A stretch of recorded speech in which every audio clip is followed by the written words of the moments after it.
Yes, good afternoon. My voice is audible.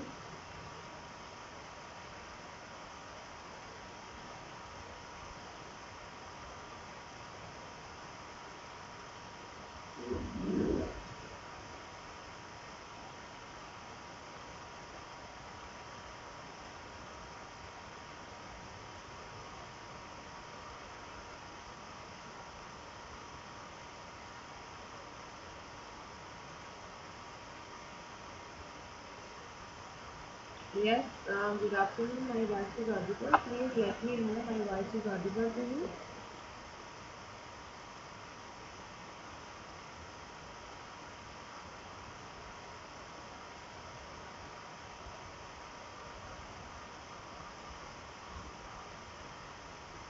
Hello, my voice is audible to all of you.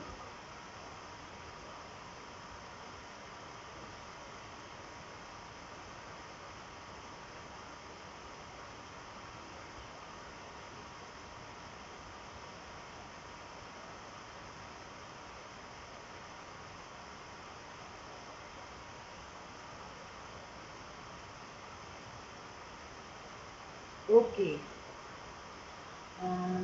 Good afternoon to all of you. Hope you are fine. All are fine. And yes, today we have to complete the remaining part which is there in your biochemistry class. Let me open the table.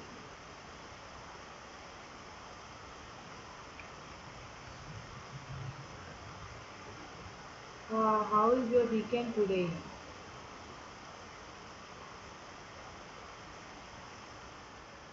Today is holiday for all of you or not? How is your weekend today?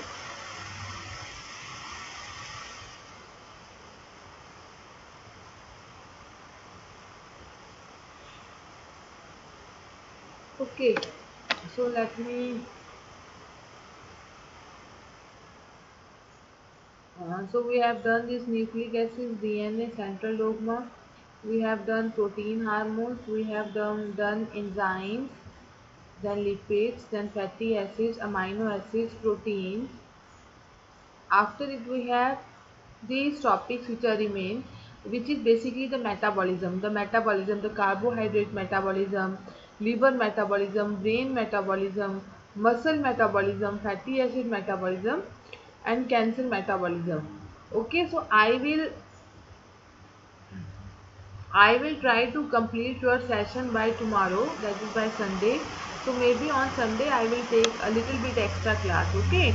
So maybe tomorrow I will take a 2 hour long session so that we will be able to complete your syllabus. So is it clear to all of you? Please let me know. Is it clear to all of you? So today we have to start with metabolism.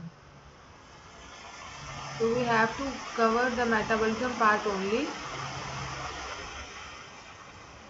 So is it clear to all of you? Please let me know.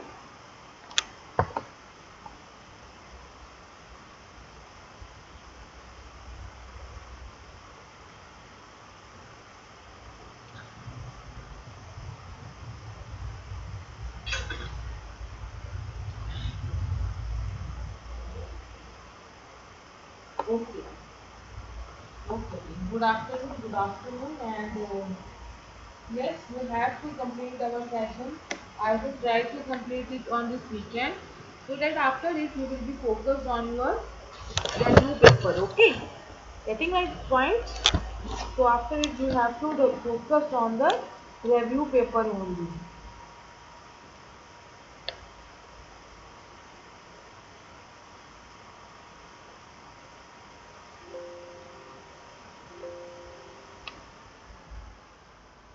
Just give me a moment to keep it is open.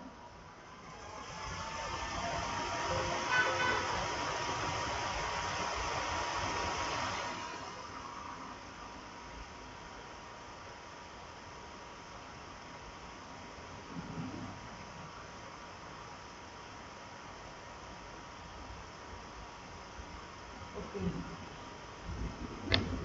So we will start with the protein metabolism because it is small PPT. Otherwise, the another thing which we have to do is the liver metabolism and everything which is related to liver.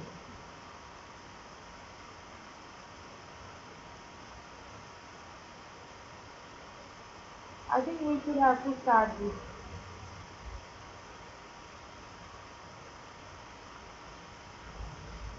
Yeah. So shall we start now? I, I, I I want to start with this metabolism in which you have to cover the protein metabolism which is there. So it's not a protein metabolism, this tissue metabolism, brain metabolism and liver metabolism. Muscle and carbohydrate metabolism we will do it later. So we will start with liver metabolism, brain metabolism. Okay. So shall we start it now? Please let me know. So we have to start the metabolism part.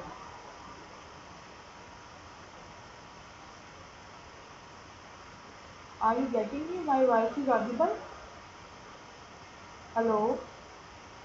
Please reply if you are able to listen to me. Okay, okay. And one more thing, what is the status of your review paper? All of you send me your abstract or not? Please let me know. All of you send me your abstract or not?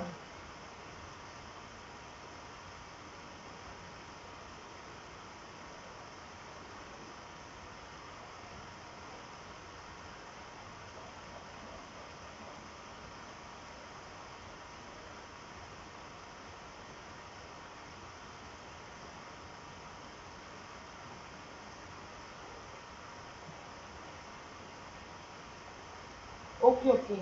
So you have just mailed me your abstract. I will check it by this weekend, by Saturday, or that means by today night or maybe by tomorrow morning. I will reply all to you. Sorry for the delay. But yes, I am little bit busy. I am only free on Saturdays and Sundays. So by today's night, I will try to reply you all, and then you have to continue it. Okay.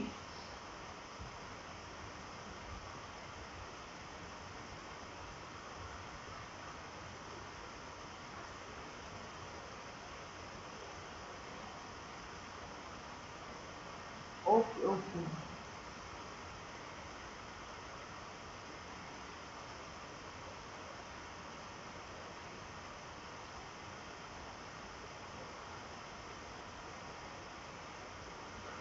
So that's all. I think now we have to start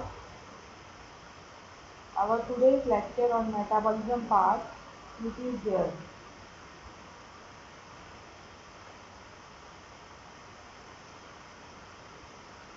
Okay.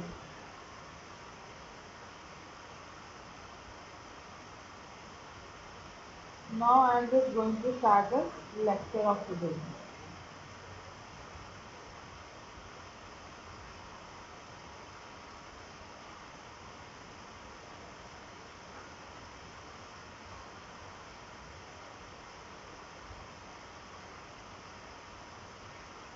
Okay, I am just starting the PPT. So we will have to start metabolism today, and we will start with the liver metabolism. Okay, so we will start with the liver metabolism, the very first.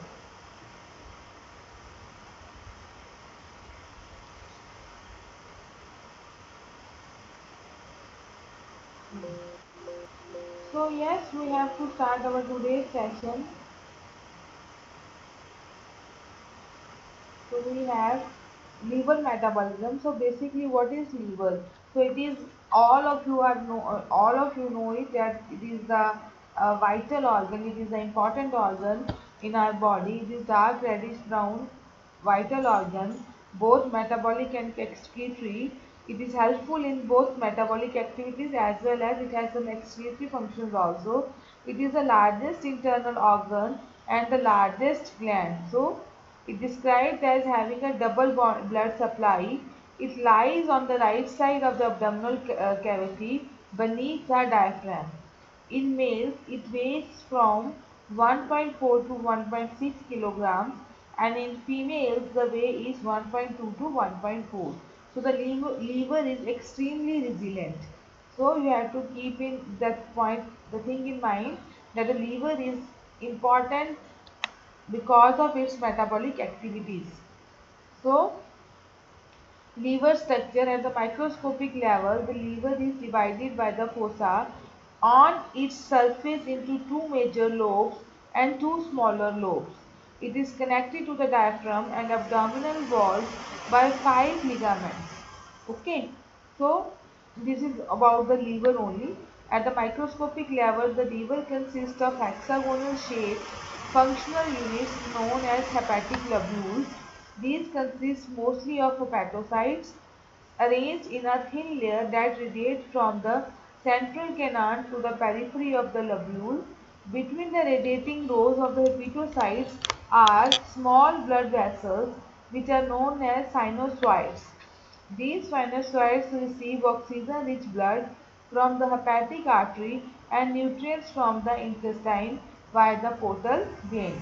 So the oxygen and the nutrients diffuse through the capillary walls into the liver cells. So this is the liver basically. Within the sinusoid are specialized macrophages called Kupffer cells that figure prominently in the recycling of the old red blood cells. So this is the liver basically. It consists of hepatic veins. Also we have central vein system present. Now how we have to just focus on how these liver has the metabolic activities, how it controls the functionings of the important parts of the body. So the functional units of liver: lobules, which are made up of hepatocytes. Hepatocytes make 70 to 80% of liver mass, surrounded by interlobular veins, interlobular arterial branches. So bile duct series of ducts from the common hepatic duct. We have these bile ducts which are there in the liver. So this is basically the liver lobules, and this is the structure of the liver. Now, what are the functions of the liver? Why we are focusing on the liver? Because of its metabolic activities. It is also acts as a storage purpose, excretory and secretory, protective function, circulatory system, and coagulation.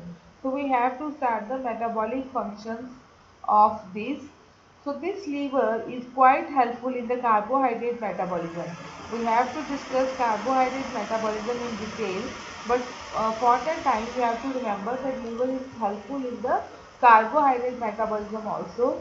So we have glyconeogenesis, which is a synthesis of glucose from certain amino acids, lactate or glycerol. So glycogenolysis and glycogenesis is the breakdown of glycogen to glucose and formation of glycogen from the glucose. So glyconeogenesis, glycogenolysis, glycogenesis, for all these we have the for the carbohydrate metabolism basically liver functioning is very important. It is also helpful in the hormone metabolism. Liver is also helpful in the synthesis of fatty acids, lipoproteins and cholesterol, for ketogenesis, for protein metabolism, for the synthesis of plasma proteins, for also helpful in the urea synthesis and red blood cell production. So for all these, liver is quite important for hormone metabolism, for the synthesis of fatty acids, for lipoprotein, for ketogenesis, for protein metabolism, for the synthesis of plasma proteins, for the urea synthesis. We have to discuss all these metabolisms in detail. Protein metabolism, urea synthesis, all.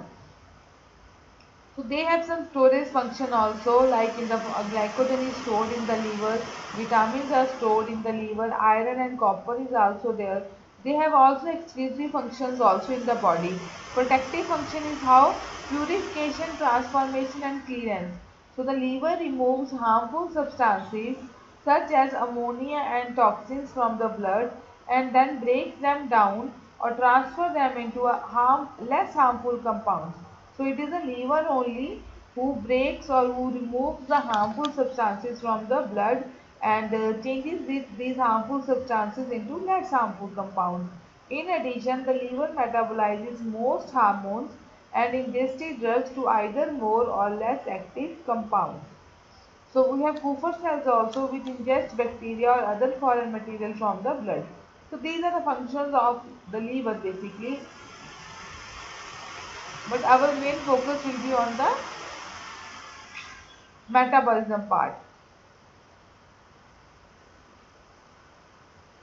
These are the diseases which are related with liver, like hepatitis, which is inflammation of the liver caused mainly by various viruses but also by some poisons, autoimmunity or hereditary conditions. Then we have cirrhosis. It is a formation of fibrous tissue in the liver replacing the dead liver cells.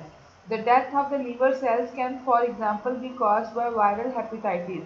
Then we have hemochromatosis. It is a hereditary disease causing the accumulation of iron in the blood, eventually leading to liver damage. So these are the diseases which are related with the liver. Then cancer of the liver, Wilson's disease is there, primary sclerosing is there, primary biliary cirrhosis is there. So there are many diseases which are related with the liver. So this is the structure of damaged liver or pathological liver in which we have some problem in the liver. So the liver is the largest internal organ in the human body. The liver is extremely vital for our survival, providing numerous functions. It is helpful in metabolizing and detoxifying the toxic materials, storage of vitamins, minerals and sugars, synthesis and secretion of essential proteins and lipids, production and secretion of bile. So this is the other things which are there on the liver.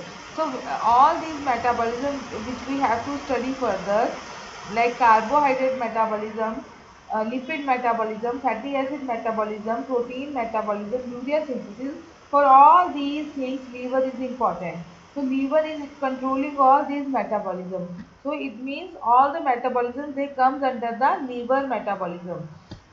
Getting my point? So this is a liver. Basically, we have to know that the metabolism which are there, they are controlled by the liver only. Then we have in brain, metabolism in brain. Brain basically, most of what the brain does is accomplished by synaptic transmission between the neurons and by calling upon the information encoded by fast transaminations across the synapses. So for the brain we have the synaptic transmission, we have synapses which are there. So the brain accomplishes this task with the help of a collection of parallel processing systems or neural networks. The neural networks allow humans to accomplish three things. So we have three things which are there with the help of all these neural networks. So the brain cells have no backup energy source such as keratin phosphorus. So they have no backup energy. Thus brain depends on a second by supply of oxygen and glucose by the blood. So brain is dependent on the basically on by the blood to get the oxygen and the glycogen, because the energy is not stored in the brain.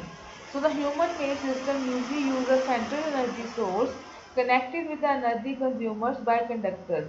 In contrast, the brain uses a decentralized model wherein the energy is produced at the site of utilization. So, because the brain does not store or transport energy, the energy stores or the metabolism and the work are one and the same and occur in the same cellular system. So, you have to keep this thing in mind that the energy is not stored in the brain. So basically how it will get the energy, how will it will receive the any signal with the help of synapses only. So the transmission and the metabolism of synapse occur in a local cellular system, a genuine house with an inbuilt power of plant. If you be had like one word name from NVU, you may refer a dumb cerebrum. So basically we have synapses here. You have to keep only one thing in mind, see that we have the synapses in the brain which will pass the signals from one neuron to the another neuron. Let me show you a synapse. Like this is a synaptic cleft. This is a synapse. So we have from one neuron, the another neuron will get the signal with the help of synaptic cleft. So the signals they are transmitted from the one neuron to the another. So this is presynaptic neuron and this is postsynaptic neuron, and the signals will be received or will be released by one neuron, which will be received by the another neuron.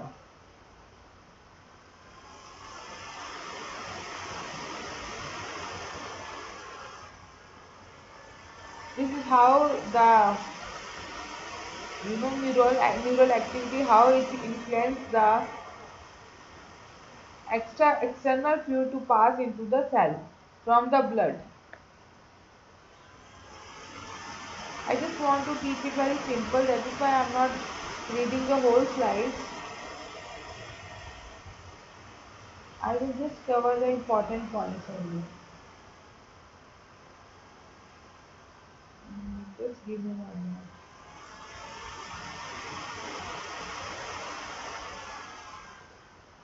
Just 1 minute.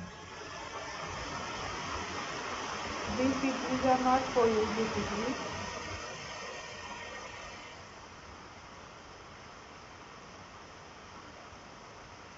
This is the effect of the drugs. This is not in your syllabus. Yeah.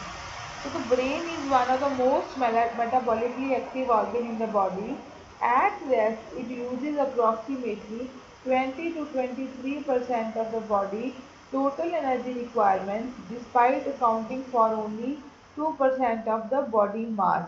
So it is approximately 23% of total energy is required by the brain. So about 750 ml of blood per minute is needed. So neurons are there which are present in the brain. They can survive only a few minutes without the blood supply. Otherwise, there will be unconsciousness. So the no fuel is stored in the brain. The total consumption of glucose by the brain is 120 gram per day out of 160 gram per day. So basically, the consumption of glucose in the brain is 120 gram per day. So brain cannot utilize fatty acids since it is combined with albumin and cannot cross BBB. So brain cannot use the fatty acids, rather it will use only the glucose. So this is brain relies on glucose for energy. So for energy, glucose is needed for the brain. So glucose from the blood enters the brain. Glucose from the blood enters the brain by a transport protein. So there are some proteins which are helpful in the transport of the glucose into the brain. So we have the first protein, which is glucose transport protein, which is known as GLUT1. So GLUT1 is highly enriched in brain capillary endothelial cells. Glucose is a primary energy substrate for the brain, for glycolysis, for PPP pathway, for glycogenesis. For all these pathways, glucose is needed. So when we will cover these pathways, then you will get it. So brain stores little energy as glycogen and relies almost entirely on circulating glucose for the fuel. So instead of storing the glycogen, the brain will take the glucose only from the blood. Why? To maintain the synaptic function and resting potential of the neuron. So instead of taking the stored glycogen, it will just take the glucose which is present in the blood. So these are neurons, these are the part of the brain, how they will just receive the glucose from the blood. This is the endothelial cells, or this is the blood basically. With the help of these GLUT1, GLUT3, we will able to get the glucose. So this is a pathway, this is neurons, this is astrocytes, how the glucose will be there, how the exchange will take place. So this is ATP consumption, resting potential is this one. So this is the how from glucose, it will enter in the cell, it will change it into pyruvate. This pathway we have to discuss in detail, so I will not discuss it right here. But yes, you have to keep this thing in mind. that glucose is transported into the cell or into the neuron by the blood. Now what happened during starvation? What happened when we are not eating the food, when the glucose is very low in the body? What will happen? Brain can use ketone bodies in place of glucose as substrate. So when we don't have any glucose, then brain can use the ketone bodies. Ketone bodies acetoacetate and beta hydroxybutyrate are formed from the catabolism of fatty acid by the liver. These ketone bodies, which are acetoacetate and beta-hydroxybutyrate, they are formed from the catabolism of fatty acid. So they are metabolized to generate acetyl coenzyme A, which enters the PCA cycle to meet the metabolic demand of the brain. So they are metabolized to generate acetyl coenzyme A. So if there is absence of glucose, the brain will use the ketone bodies. So this is the thing. Origin of blood glucose and major fuel of brain. So for the first 4 hours glucose is there, but suppose if glucose is not present, suppose the glucose level is low, then what will happen? The brain will use the ketone bodies. So the fuel for the brain is glucose, ketone bodies and branched amino acids. Per day the total glucose utilization is about 120 gram. For our brain it's blood glucose. So from the blood the glucose will pass into the brain and then it will be utilized for all these pathways. We will discuss these pathways in detail also. So during starvation, what will happen? The brain will try to break, you can say glycogenolysis and glyconeogenesis will be there to maintain the blood glucose level, which will be used later by the brain. But during late starvation, when we are not eating our food, what will happen? Ketone bodies will be used. Okay. So the major fuel will be ketone bodies at that time and the minor is glucose by glyconeogenesis. So insulin glycogen ratio decrease in adipose tissue stimulate hormone sensitive lipase. PAG is broken down to free fatty acid and glycerol, undergoes beta oxidation, production of acetyl coenzyme A, which is a precursor for ketone bodies. So this is the thing how liver and brain they are just exchanging the glucose. Getting my point from the glucose to the blood it will pass into the brain. Similarly how the reaction is taking place in the liver as well as in the brain. So the metabolism is quite interrelated. Getting my point, the metabolism is quite interrelated.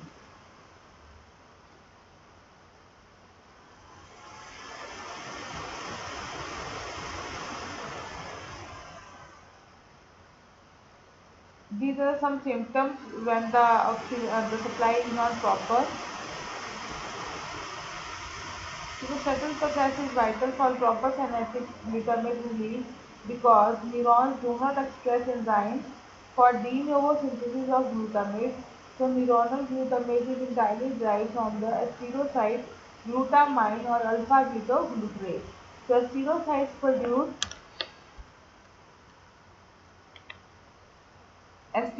produce de novo glutamate or glutamine from the glucose by pyruvate conservation to oxaloacetate by pyruvate carboxylase. We will do this metabolism. At that time you will get it. Now we have another metabolism which is muscle metabolism. The brain metabolism or the liver metabolism, the important parts of it will be discussed in the carbohydrate in the protein metabolism. What happened in the muscle metabolism? So in this study, 4 different muscle fibers were be discussed here. However, only the aerobic slow twitch fiber and the anaerobic fast twitch fiber are found in the human skeletal muscle. For the purpose of gaining additional insight provided by the comparative study, the cardiac muscle fiber and the aerobic fast twitch fiber will also be discussed. So 3 of the 4 fibers are aerobic with the mitochondria in each being different from the other 2.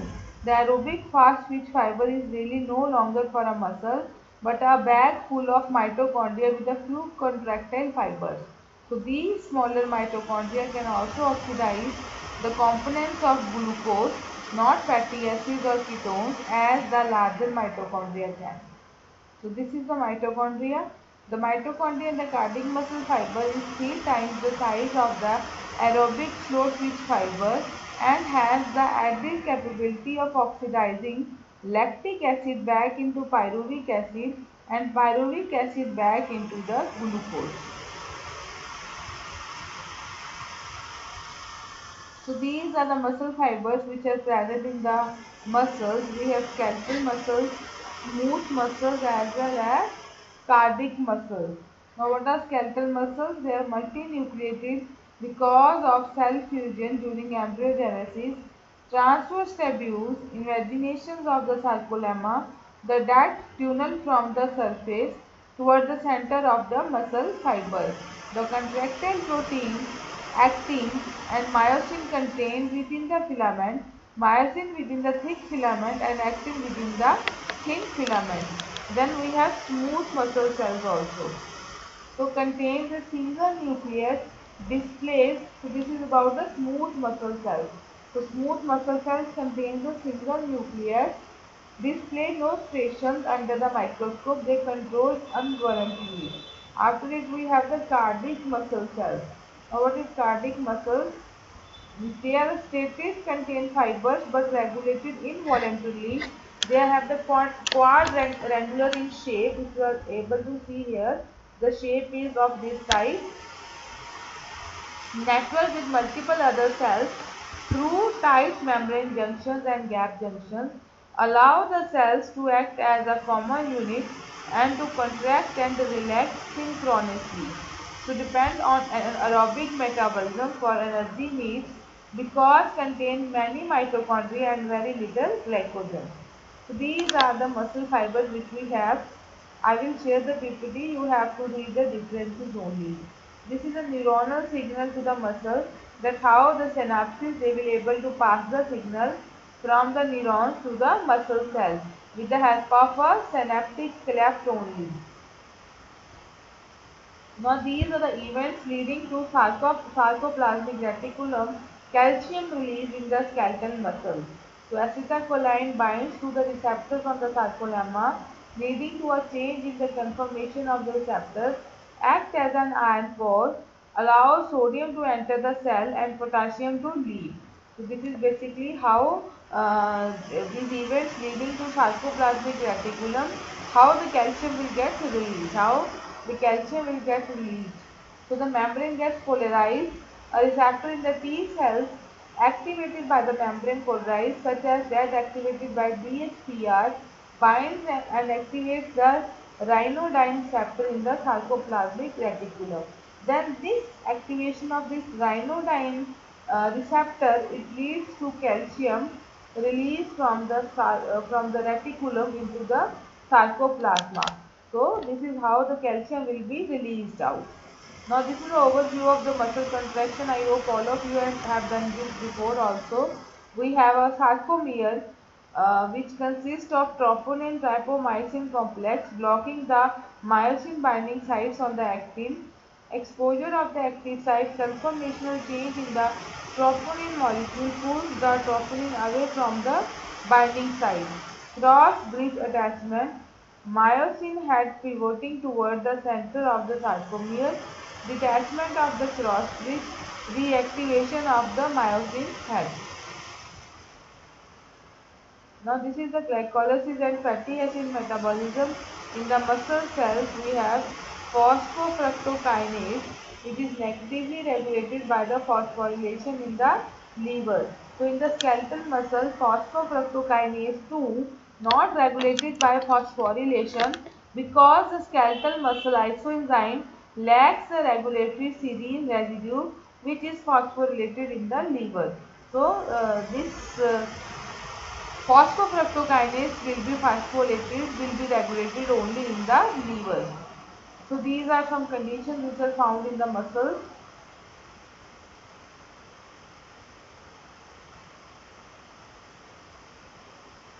exercise. This is how we are getting the fuel, how we are getting the ATP during exercise, how the glycolysis will take place during anaerobic conditions.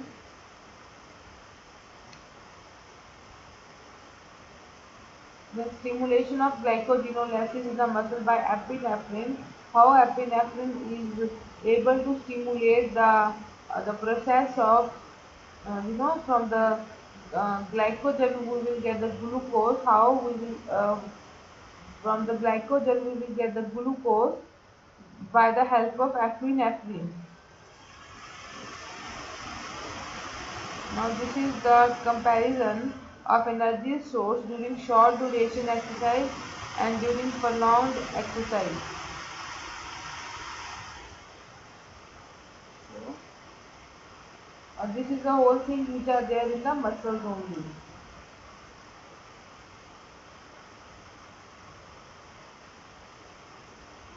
After it we have another metabolism in your syllabus, which is cancer metabolism. Now what is cancer metabolism?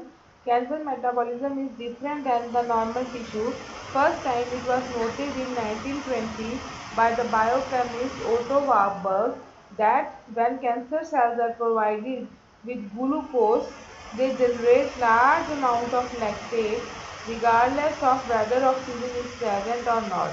So this effect is known as, this metabolic difference is known as Warburg effect.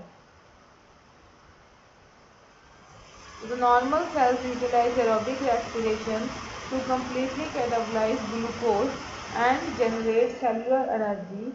Cancer cells rely primarily on glycolysis for their metabolism to make lactate, and it is called as aerobic glycolysis.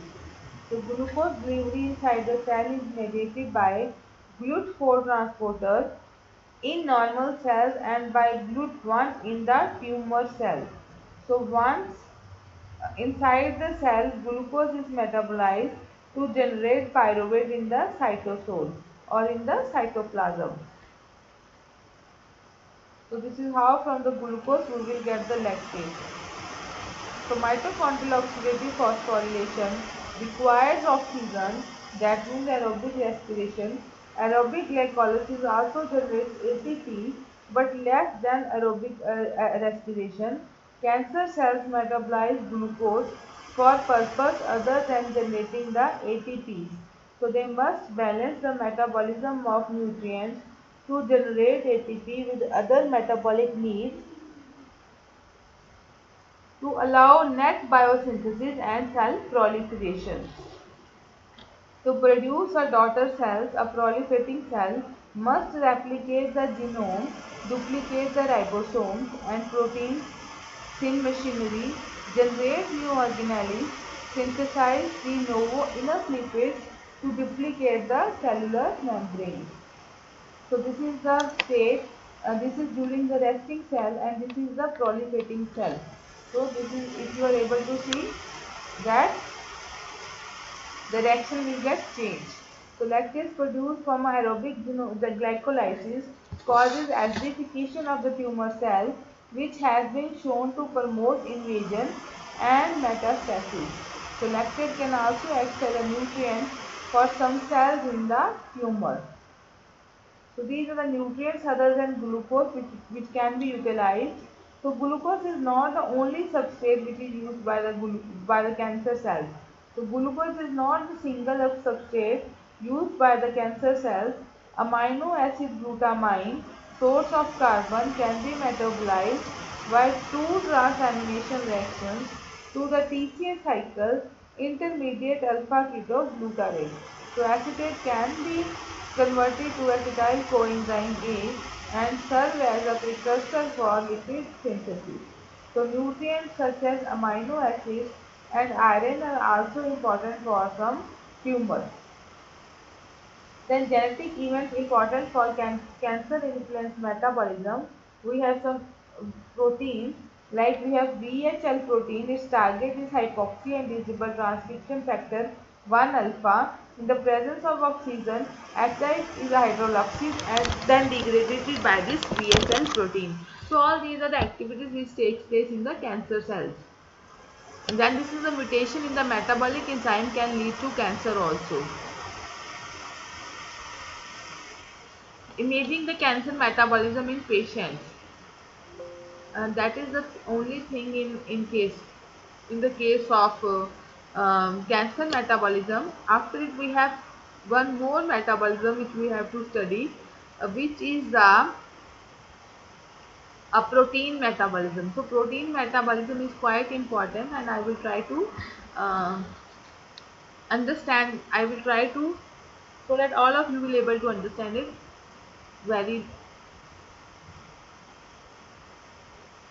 So this is basically protein metabolism. So we have the mouth, that how the protein get digested in the in the body. So in the mouth we have no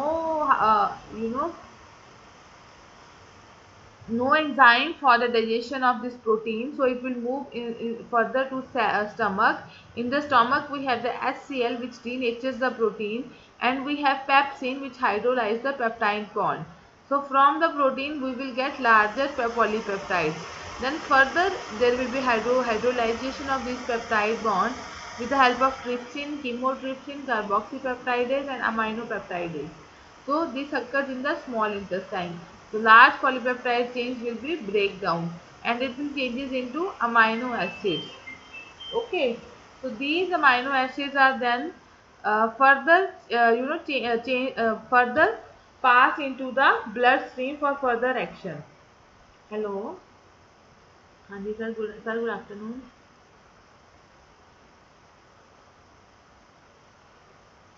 Hanji,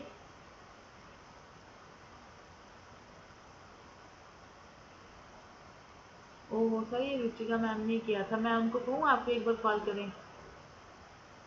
मैं अभी कहती हूँ, ठीक है जी, ठीक है, okay.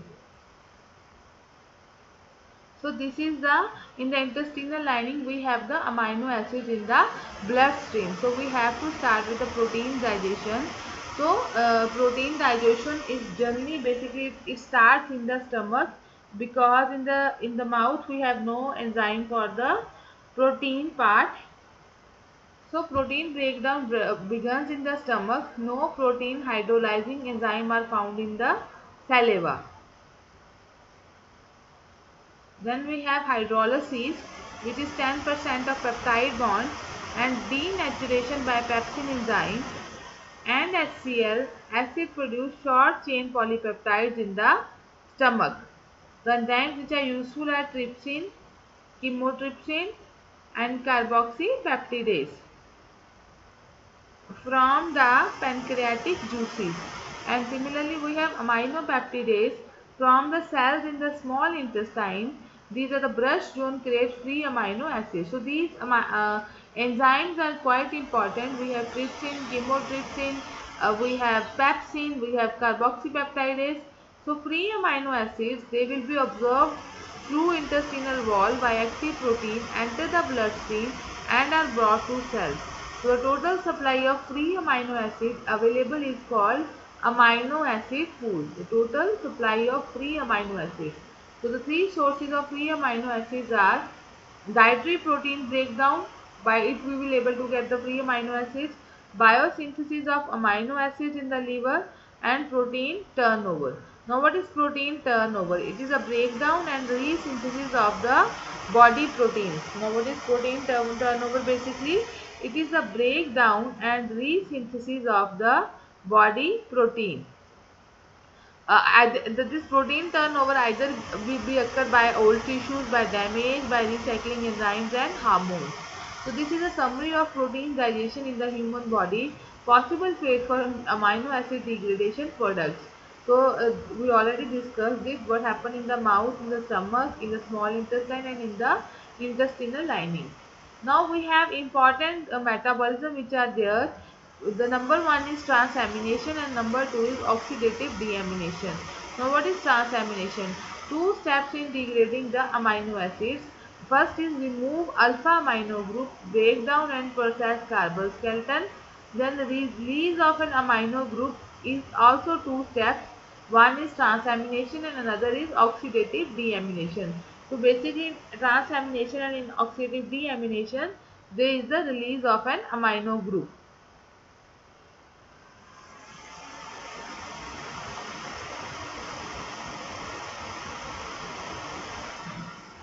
So these are some transaminases, these are some enzymes which are used for diagnosing disorders. Enzyme which is alanine aminotransferase. So escapes in large amount from dead or dying liver tissue measured in the blood sample for the diagnostic purposes. So this is a reaction from alanine and oxoglutarate. We will get pyruvate and glutamate. So transaminase enzyme aspartate aminotransferase, very active enzyme inside the heart cell, also escapes in large amount from dead or dying heart tissue and enters the bloodstream. So measured in the blood for diagnostic myocardial infarction. So from us, hello Ruchika ना, वो ना गौरव sir का phone आ रहा है, उनको कुछ problem आ रही है पेपर अपलोड करने में, आप उनसे एक बार बात कर लो। नहीं, मैंने उनको कह दिया है, मैंने कहा मैम, हाँ मैंने कहा कि आपको कॉल करेंगे, आप करो एक बार, अभी आया, मैंने बात की है। हाँ हाँ, कुछ शो नहीं हो रहा उनको अभी भी, आप उनसे एक बार पूछ लो दोबारा से। हाँ कर लीजिए, हाँ जी। So this is from aspartate and oxoglutarate we will get oxaloacetate and glutamate. So this is basically this enzyme which is aspartate aminotransferase. We will get the from aspartate and oxaloglutarate we will get the oxaloacetate and glutamate. So trans deamination. Now what is trans deamination? It is most transaminases share a common substrate and product, oxaloglutarate and glutamate, with the help of an enzyme glutamate dehydrogenase. This permits a combined and excretion pathway for individual amino acids. Transamination. Glutamate has a central role in the overall control of nitrogen metabolism. So you have to keep this point in mind that this glutamate has a central role in the overall control of nitrogen metabolism. So glutamate will changes into oxoglutarate, okay, and then oxaloglutarate again by transaminase it will changes into glutamate. Now what is oxidative deamination? So the glutamate produced from the transamination step is then deaminated by oxidative deamination using the enzyme glutamate dehydrogenase. So from the glutamate which is produced by the transamination is then further deaminated and changes into alpha ketoglutarate, and vice versa is also there. So glutamate dehydrogenase will reversely convert glutamates to alpha ketoglutarate and alpha ketoglutarate into glutamate.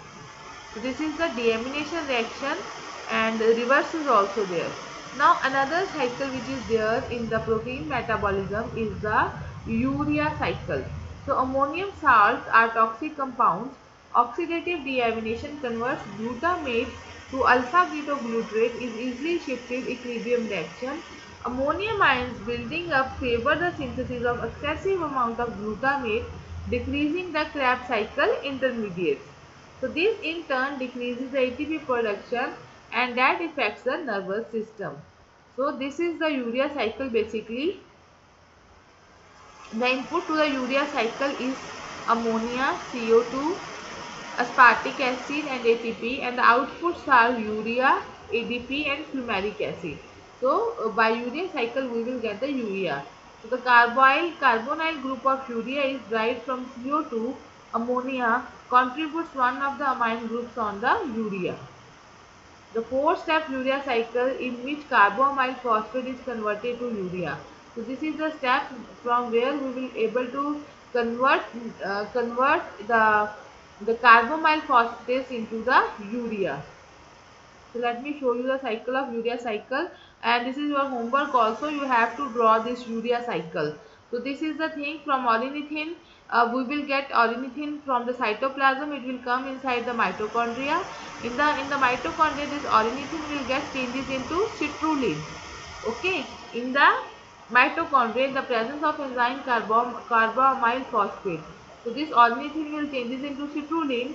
Further, this citrulline will move out into the cytoplasm and citrulline will changes into arginoceucinate.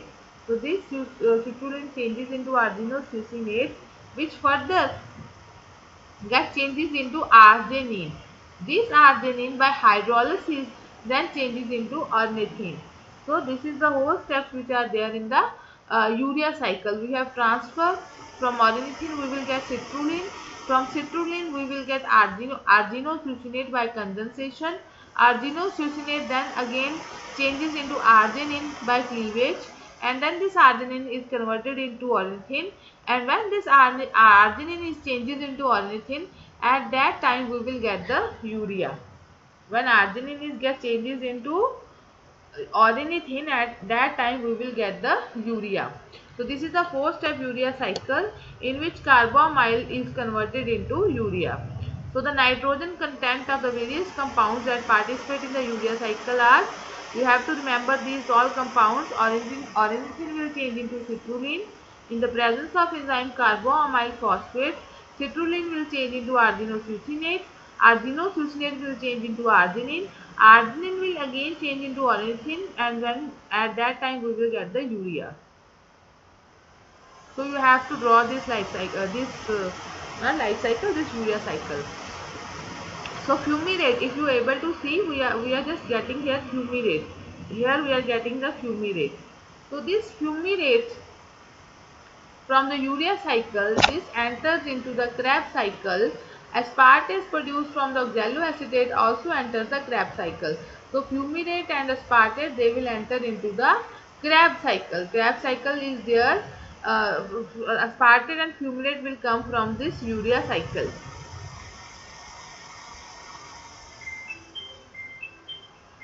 So after it we have a summary of it, that transamination, please keep this thing in mind. The transamination takes off the amino group from the amino acid and forms the glutamate. Amino groups from the ammonia when removed in the deamination. So this is the transamination. So these are some alternative methods of nitrogen excretion, like in aquatic species excrete free ammonia through gills. Tertiary critters produce urea very soluble, still needs water for removal via kidneys. So imposes a minimum daily water requirement. Similarly, spiders excrete guanine, 5 nitrogen atom in a small molecule. So this is a guanine which will also released out. Reptiles and birds excrete uric acid, a very insoluble purine compound, form supersaturated solutions. Concentrated urine supersaturated with uric acid goes from the cloaca into the hindgut. Uric acid crystallizes and water is reabsorbed. So this is the things which are there, like in humans, uric acid deposits crystals and causes the gout. So this is the processing of the amino acids and the carbon skeleton only. Then this is amino acid biosynthesis. So essential amino acids can be made by plant and bacteria in 7 to 10 steps. We obtain these amino acids by eating only. So we have some biosynthesis of 11 non-essential amino acids. There is glycolysis intermediates, citric acid cyclic intermediates, and essential amino acids are also there. So by glycolysis intermediates we will get cysteine and glycine. By citric acid cycle we will get asparagine, arginine and glutamine, and by amino acids from phenylalanine we will get the tyrosine.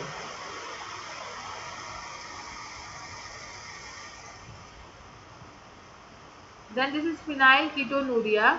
What is basically phenylketonuria? It's a defective phenylalanine hydroxylase. Phenylalanine accumulates in the body. Phenylalanine is transaminated to phenyl pyruvate. Accumulation of phenyl pyruvate.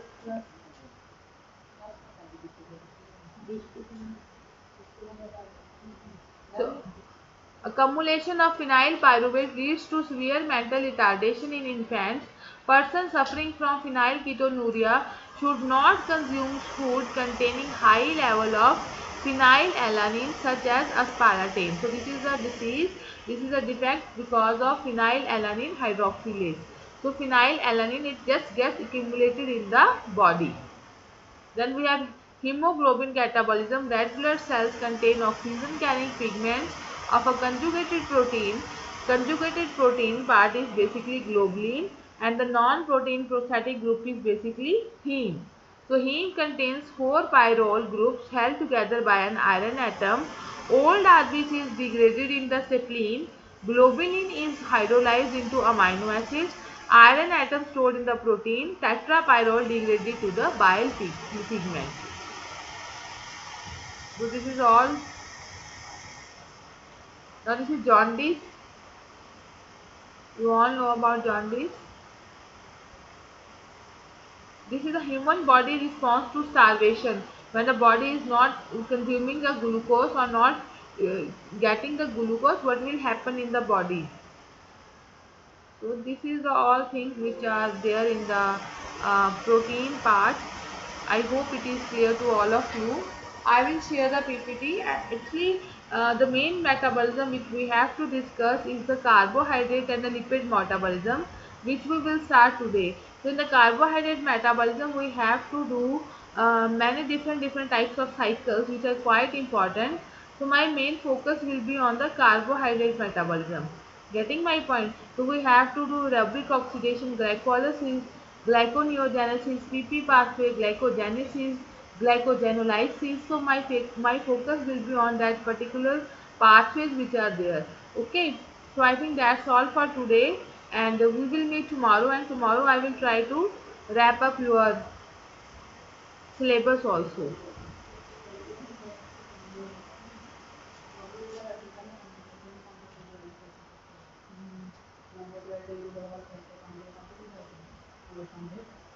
ठीक है.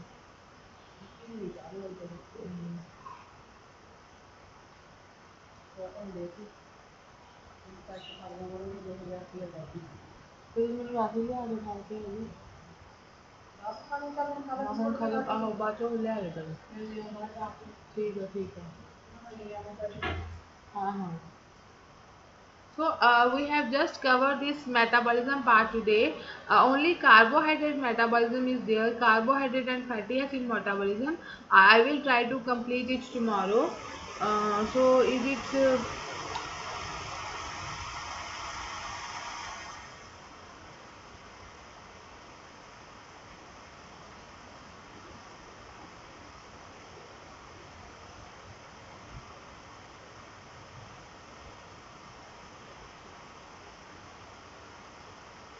Yes. So Pashali, you have to make the urea cycle basically. That how we will get the urea. The urea cycle is there, so you have to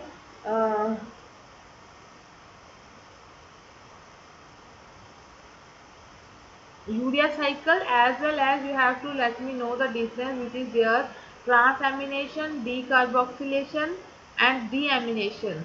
So there are three terms: transamination, decarboxylation and deamination.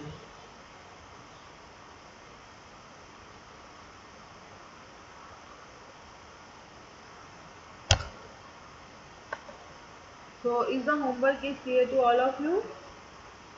Transamination, decarboxylation and deamination.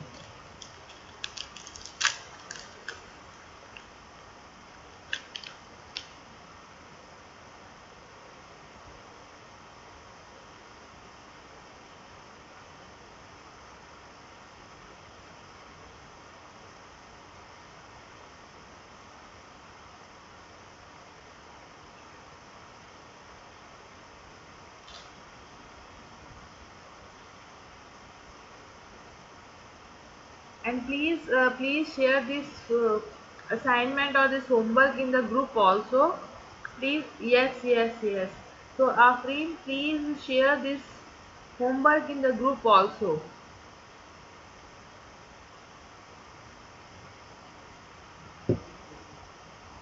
So I will share the timings of tomorrow. Maybe it will be a little bit long session, but I will try to complete the things which are left in. Like we have this thyroid, this thing which are left: hormonal imbalance, And yes, carbohydrate metabolism is left. I will try to complete this tomorrow only.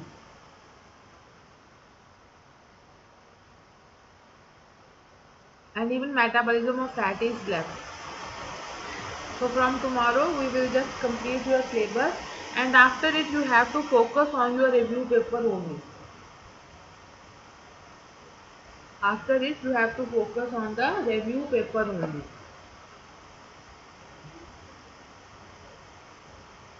So is it okay to all of you? We will meet tomorrow. Till then, take care of yourself and do the homework.